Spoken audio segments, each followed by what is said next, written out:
Perkenalkan, saya Hirda Balkis Listiawati dengan akhiran NIM 263. Di sini saya akan mempresentasikan hasil dari jawaban saya.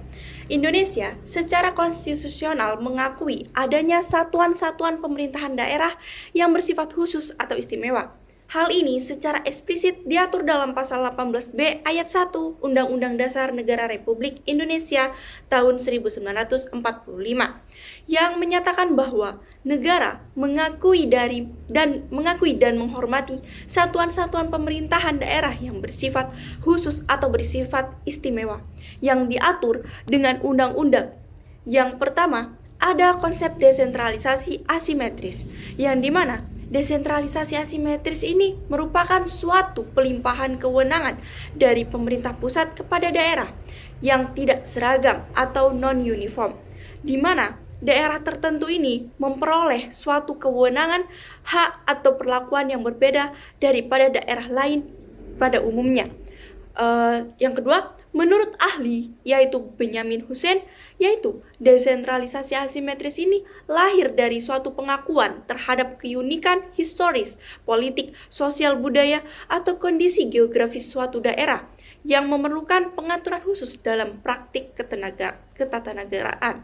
Dalam praktik ketatanegaraan Indonesia ini terdapat beberapa daerah dengan kekhususan atau keistimewaan. Yang pertama, ada Aceh. Aceh ini mendapatkan kekhususan berdasarkan Undang-Undang Nomor 11 Tahun 2006 tentang Pemerintahan Aceh yang memberikan suatu kewenangan merupakan penerapan syariat Islam, pembentukan partai politik lokal, dan pengaturan sumber daya alam secara khusus. Yang kedua, ada Daerah Istimewa Yogyakarta yang diatur melalui Undang-Undang Nomor 13 Tahun 2012 tentang Keistimewaan Daerah Istimewa Yogyakarta yang menjamin jabatan gubernur dan wakil gubernur bagi sultan dan pakualaman secara turun-temurun. Yang ketiga, ada Papua dan Papua Barat yang diatur melalui Undang-Undang Nomor 21 Tahun 2001 Jonto Undang-Undang Nomor 2 Tahun 2021 tentang Otonomi Khusus Papua, memberikan hak khusus bagi orang asli Papua dalam pengelolaan pemerintahan dan sumber daya alam. Yang keempat, ada DKI Jakarta yang diatur melalui Undang-Undang Nomor 29 Tahun 2007, memberikan status sebagai ibu kota negara dengan struktur pemerintahan yang tidak memiliki DPRD di tingkat kota atau kabupaten, serta kewenangan khusus terkait fungsi ibu kota. Yang kedua, ada apakah desentralisasi asimetris ini memperkuat atau melemahkan NKRI? Terdapat dua pandangan berbeda terhadap pertanyaan ini. Yang pertama, pandangan bahwa desentralisasi asimetris ini memperkuat NKRI. Secara teoritis, Pasal 1 Ayat 1 Undang-Undang Dasar Negara Republik Indonesia tahun 1945 menegaskan bentuk negara kesatuan. Namun, Jimli Asidik berpendapat bahwa keistimewaan daerah justru menjadi instrumen untuk mempertahankan integrasi nasional. Pengakuan atas kekhususan Aceh, misalnya, merupakan jalan tengah atau middle road untuk menghindarkan disintegrasi bangsa pasca konflik berkepanjangan. Dengan demikian, desentralisasi asimetris berfungsi sebagai mekanisme akomodasi konstitusional yang merekatkan keutuhan NKRI. Yang kedua, pandangan bahwa desentralisasi asimetris ini berpotensi melemahkan NKRI. Beberapa kalangan berpendapat bahwa pemberian hak-hak istimewa kepada daerah tertentu dapat menimbulkan presiden yang mendorong daerah lain untuk menuntut keistimewaan yang sama, sehingga berpotensi mengganggu keseragaman sistem pemerintahan.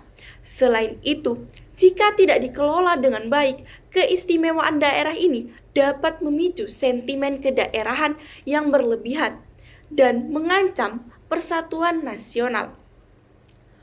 Kesimpulannya, desentralisasi asimetris ini pada prinsipnya tidak bertentangan dengan prinsip NKRI selama keistimewaan tersebut diatur melalui undang-undang atau bukan otonomi sepihak dan tidak menghilangkan kedaulatan negara dalam kerangka Pasal 18b Undang-Undang Dasar Negara Republik Indonesia tahun 1945, yang dimana keistimewaan daerah ini merupakan bentuk fleksibilitas konstitusional yang dirancang justru untuk memperkuat integrasi bangsa. Dan untuk yang kedua, pembagian urusan pemerintahan dalam Undang-Undang Nomor 23 Tahun 2014. Yang pertama, pentingnya pembagian urusan pemerintahan. Pada Undang-Undang Nomor 23 Tahun 2014 tentang pemerintahan daerah mengklasifikasikan urusan pemerintahan menjadi 3 kategori utama. Yang pertama, urusan pemerintahan absolut, yaitu urusan yang sepenuhnya menjadi kewenangan pemerintah pusat, meliputi politik luar negeri, pertahanan keamanan, justisi moneter dan fiskal nasional, serta agama. Yang kedua, urusan pemerintahan konkuren, yaitu urusan yang dibagi antara pemerintah pusat, provinsi, dan kabupaten atau kota yang menjadi dasar otonomi daerah. Dan yang ketiga, urusan pemerintahan umum, yaitu urusan yang menjadi kewenangan presiden sebagai kepala pemerintahan. Pembagian urusan ini penting karena beberapa alasan. Yang pertama, kepastian hukum dari kelembagaan. Yang pertama, kepastian hukum dan kelembagaan. Pembagian yang jelas menghindari tumpang tindih kewenangan atau overlapping authority yang dapat menimbulkan konflik kelembagaan dan kebuntuan pelayanan publik. Yang kedua, efektivitas pelayanan mengikuti prinsip subsidiaritas. Urusan yang paling efektif dilaksanakan di tingkat pusat diserahkan kepada daerah, sehingga meningkatkan responsivitas terhadap kebutuhan masyarakat. Terus yang selanjutnya ada akuntabilitas. Dengan kejelasan pembagian urusan, masyarakat ini dapat mengidentifikasi siapa yang bertanggung jawab atas suatu pelayanan, sehingga mekanisme pertanggungjawaban publik ini dapat berjalan dengan efektif.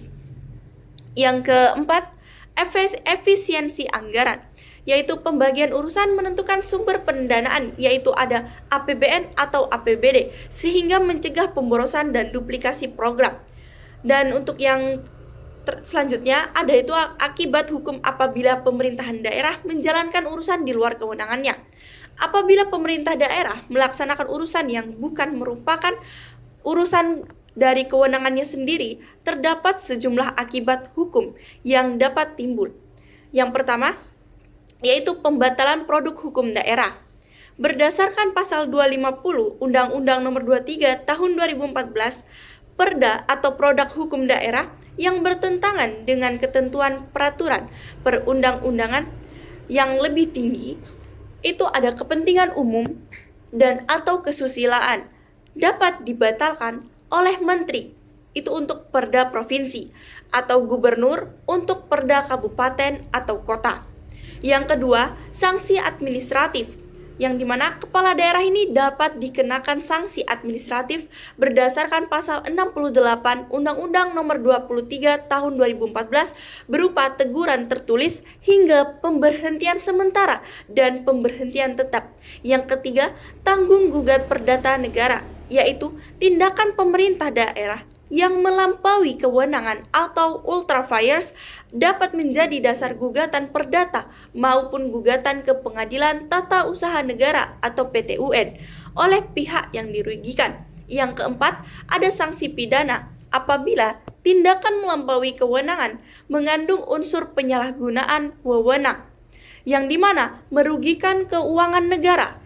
Kepala daerah dapat diproses pidana berdasarkan Undang-Undang Nomor 31 Tahun 1999, Junto Undang-Undang Nomor 20 Tahun 2001 tentang pemberantasan tindak pidana korupsi.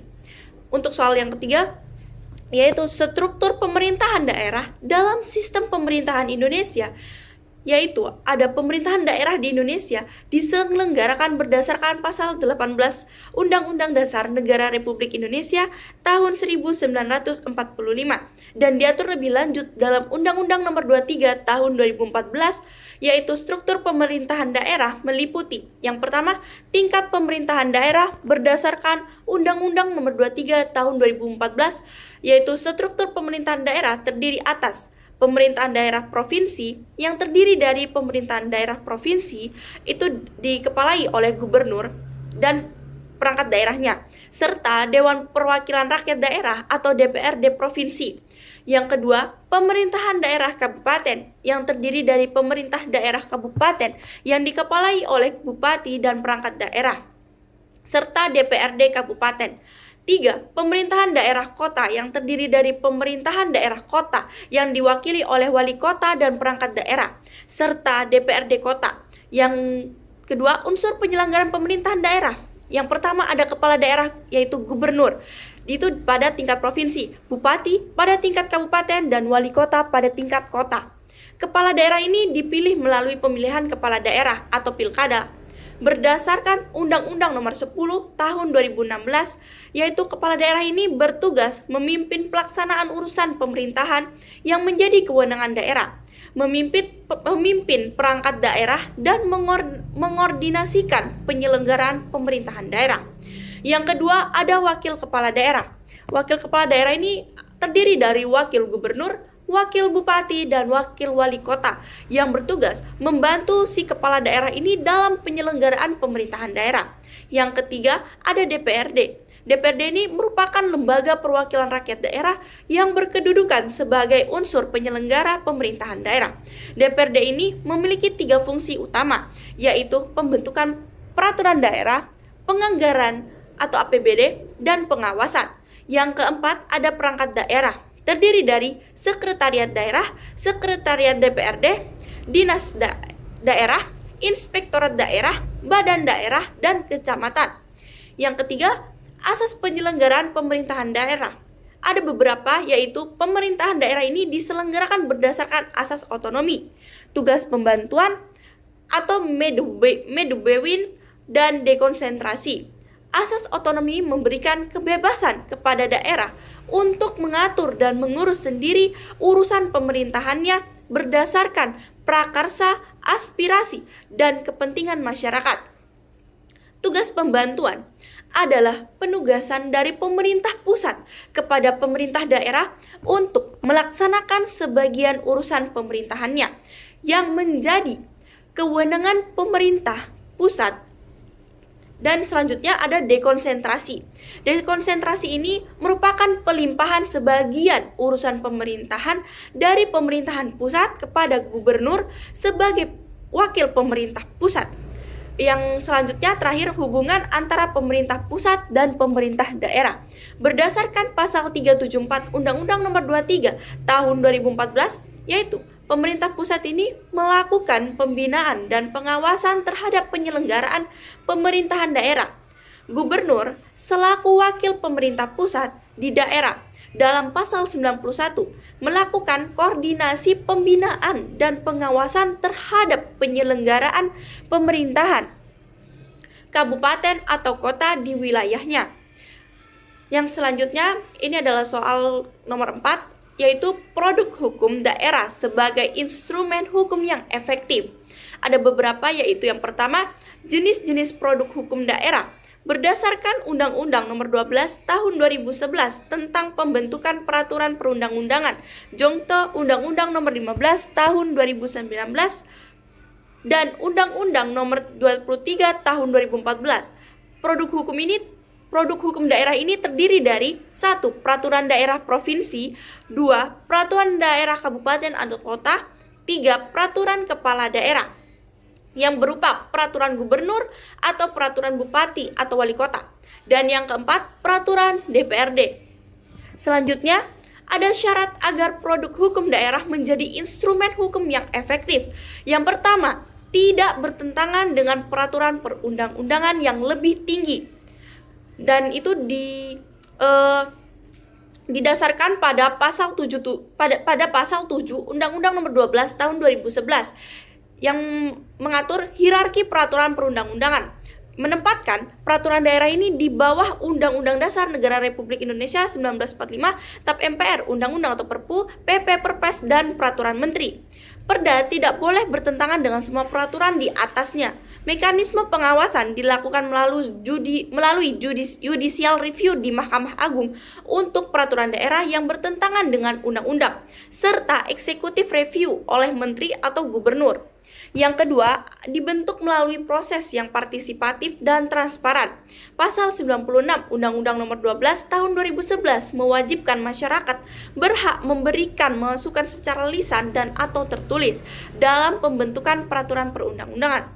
Partisipasi publik yang memadai memastikan bahwa produk hukum daerah ini mencerminkan kebutuhan dan nilai-nilai masyarakat setempat.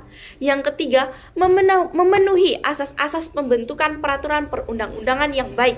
Pasal 5 Undang-Undang Nomor 12 Tahun 2011 menetapkan asas-asas yang harus dipenuhi, yaitu kejelasan tujuan, kelembagaan atau pejabat pembentuk yang tepat, kesesuaian antara jenis, hierarki, dan materi muatan dapat dilaksanakan, kedayagunaan dan kehasilgunaan, kejelasan rumusan, serta keterbukaan.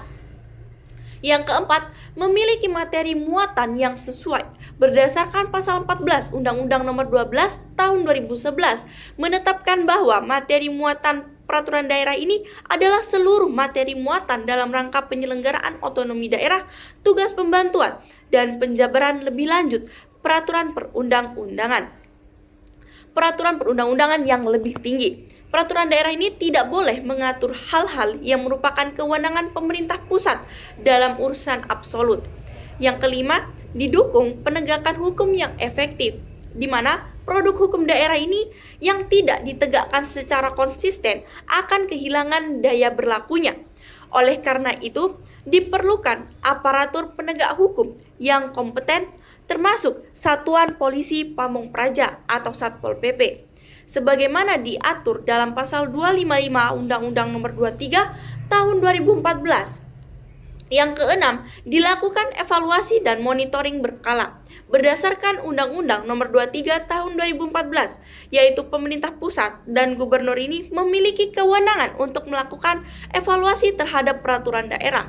Evaluasi ini diperlukan untuk memastikan bahwa produk hukum daerah ini tetap relevan, tidak tumpang tindih, dan tidak menghambat investasi serta kesejahteraan masyarakat. Sekian dari saya, terima kasih. Wassalamualaikum warahmatullahi wabarakatuh.